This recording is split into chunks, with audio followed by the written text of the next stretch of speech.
Want to create an unstoppable force in college football 25, dominating both sides of the ball? First, head into Dynasty Mode. This is where you'll craft your Twoway legend, select create a player, and get ready to mold your gridiron superstar.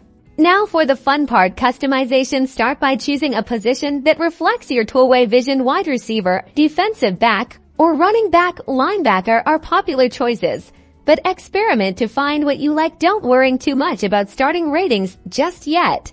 This is key. Focus on core attributes: speed, agility, and strength. These impact performance on both offense and defense. Increase these as much as possible. Head into training and development. This is where you'll strategically boost your players' skills. Target drills that improve attributes vital for both positions. You're playing agility drills for your WRDB or powerlifting for your RB a pound.